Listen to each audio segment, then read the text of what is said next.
Hello, everybody. I'm going to read to you a story about a nonfiction book today about penguins. Some fun facts about penguins. This is another of the National Geographic animal books, which have some really cool facts in them and a cool few funny jokes in them, too, that I'm going to let you guess. So I brought a little penguin that I found in Bridget's room with me today, and he might sit up here to listen to the story so you can learn more about yourself, okay? And some of your cousins, other kinds of penguins. So this is Penguins, and it's written by Anne Schreiber. Some cool looking penguins there.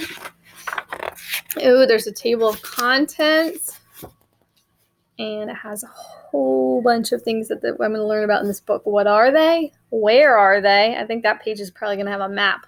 Not just any bird. I wonder what's special about penguins. What's for dinner? Ooh, what do they like to eat? Life on land? Oh, this is going to be a really cute chapter. A chick is born. It starts on page 18. The longest march. I noticed when I flipped through the book that Penguin Parade has a whole bunch of different kinds of penguins on that page. Penguin play, and then there's a glossary at the end. Heading says, who are they? What birds cannot fly? What birds spend most of their lives in the ocean but are not fish? What birds live in the coldest part of the world all year long? They swim, they march, they slide through the snow. They are penguins, and these are emperor penguins here. They have a label on them, so I love when they give a label that tells us more about the picture. Heading, I told you there'd be a map on this page. Look at some of those continents you already know about. It says, where are they? All penguins live between the equator. Here's the equator. That's that imaginary line that cuts the world in half, the earth in half. And the South Pole. So they all live down here pretty much.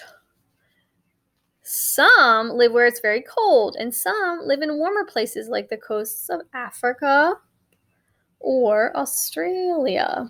Penguins live on islands, on coasts, and even on icebergs in the sea. They just need to be near water because they spend most of their lives in the water. And you know the word coast means where the land meets the water. And there are polar bears. Some people believe that there are penguins in the North Pole, but they're not. It says polar bears this way. There are no penguins in the North Pole. They're all in Antarctica. They don't go to the cold North Pole. Not just any bird. So what makes these guys special? This is a great diagram because it tells us about lots of different parts. And this is the emperor penguin. And here he is swimming.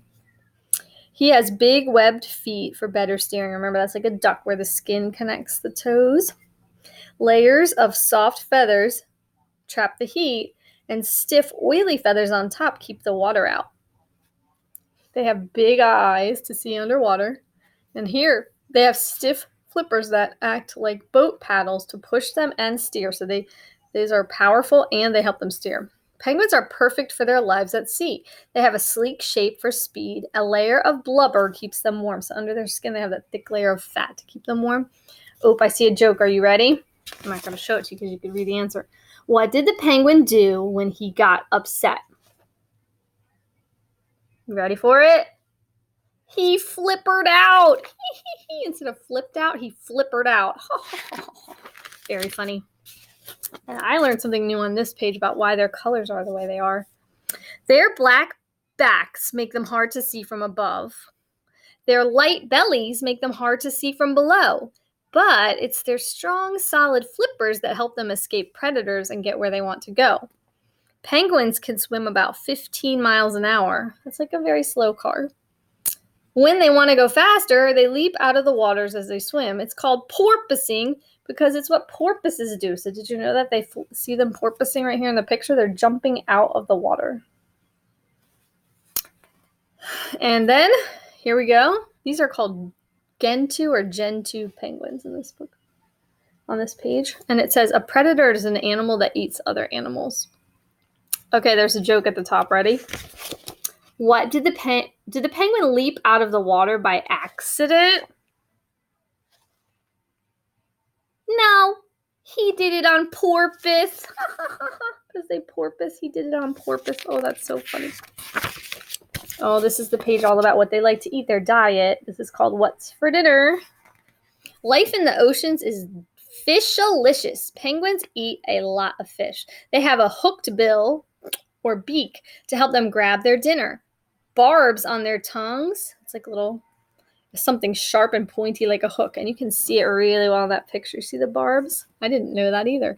Barbs on their tongues and in their throats help them to hold on to slippery food. Would you like a drink of salty water to go with that fish? Penguins are able to clean the salt out of ocean water. They get fresh water to drink, and the salt dribbles back into the ocean. Ooh, I never knew that either. This page was full of interesting facts. So you want to see that tongue again with the little hooks on it? Oh, wow, that's cool. Ready for the joke? What's a penguin's favorite food? An iceberger. Get it? Like they live on an iceberg? An iceberger. Oh, that's so funny. Here's a cool bird word at the top. Marine mammals. They have fur and give birth to live young. Unlike other mammals, they spend most of their time in the ocean. While penguins are slurping down their dinners, they have to be careful not to end up as dinner themselves. Penguins are the favorite food of marine mammals such as leopard seals and killer whales. So those are the predators. Penguins are also in danger on land. Birds like the skua and the Australian sea eagle and the giant petrel eat penguins. Even cats, snakes, foxes, and rats eat penguins when they can. So this is Gentoo penguins again, and this is the skua bird here. So that's the Gentoo penguins and the skua bird, and you can see that's a predator. It could hurt them. Whoa, this is a real. Let me just make sure I didn't skip a joke. Nope.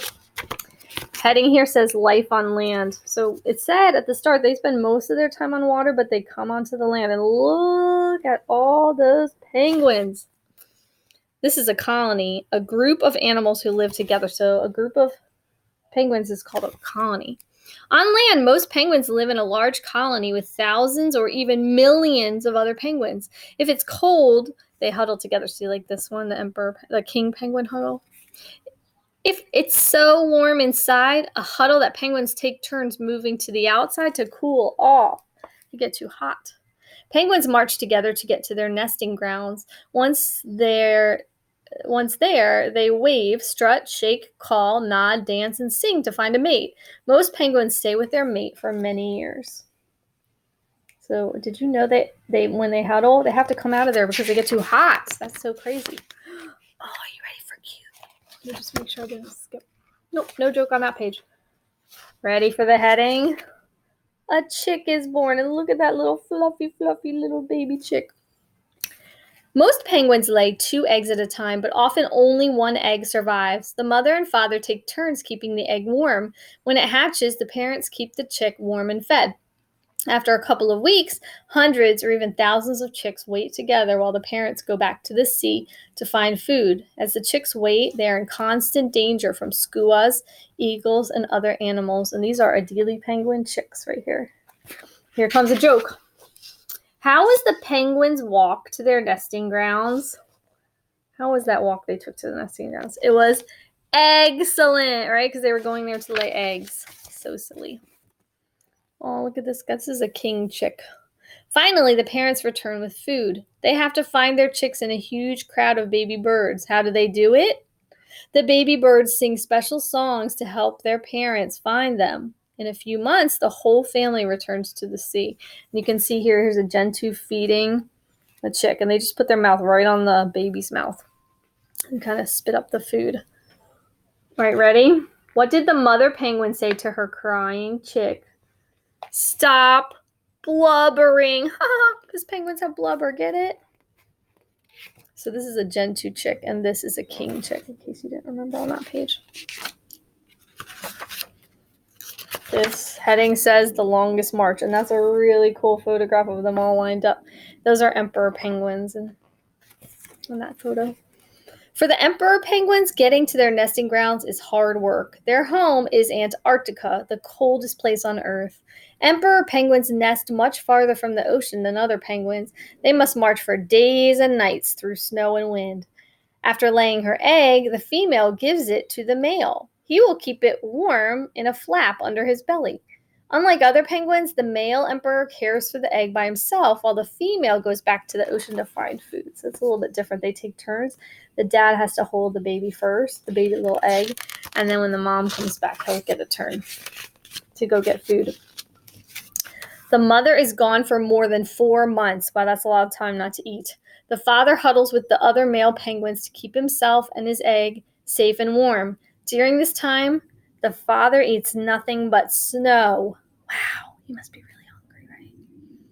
When the mother returns in July, the father quickly goes to the ocean to find food. By the December, the whole family is ready to go. And again, these are emperor penguins. That's what the label in the picture tells me.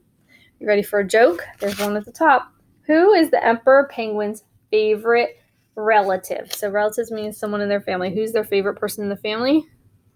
Antarctica. Get it? Antarctica. Like an auntie.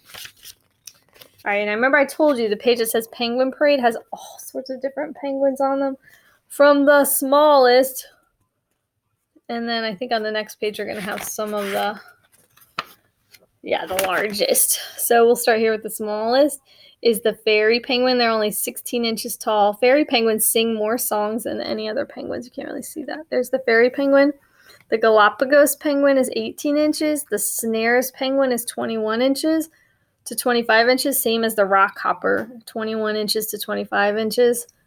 There are 17 different species or kinds of penguins. The yellow-eyed is 23 inches to 30 inches. The Magellanic, I'm going to say, is 24 to 28 inches. The African is the same, 24 to 28 inches.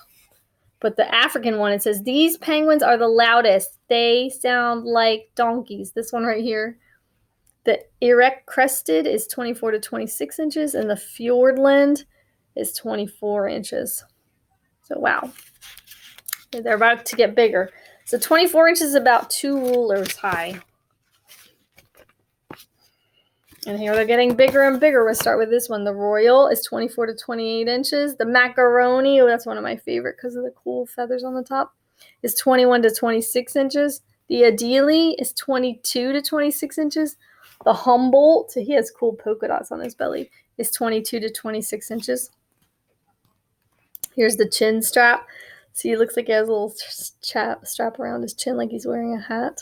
His height is 27 inches. The Gentoo, there were a lot of Gentoos in this book. And it says, these penguins are the fastest swimmers. So those Gentoos are fast. And they can be up to 30 inches tall. And then we saw this one, the king penguin, can be 37 inches tall. And it says, these penguins don't make a nest. They carry their eggs everywhere they go. Wow, that's a lot of work. And the largest penguin, you guessed it if you said it, is the emperor penguin. They can be 44 inches tall, which is about 4 rulers tall. And this heading says penguin play. Hopping. Rock hoppers can hop 5 feet high. See the rock hopper penguin? There's the ground down here. And look how high he jumped. Life isn't always easy for penguins, but at least they look like they're having fun. Singing. Adults sing to their mates, and chicks sing for their parents. And there's that chin strap penguin. See the chin strap there? Sledding. Penguins speed down icy hills on their feet and bellies to get somewhere fast. And you can see this macaroni penguin. He's really sledding on his feet. I've never seen one do that before. Surfing. Penguins surf through the waves. Sometimes they surf right from water up onto the land. And that is a king penguin doing the surfing right there. And then there is a little glossary at the back with the words barb. Remember those hooks on their tongue? Coast, where the land meets the water. Colony is a group of animals that live together like penguins. Equator is that imaginary line halfway between the North Pole and the South Pole. Marine mammals are animals that live in the water that have fur and live young. And then webbed is that word for the feet, where they're connected by skin. The toes are connected. So that was penguins. My little penguin friends here. Can you flap goodbye? Bye. Thanks for reading with us today. We'll see you soon. Yeah, you stay there while I find the stop button. Yay.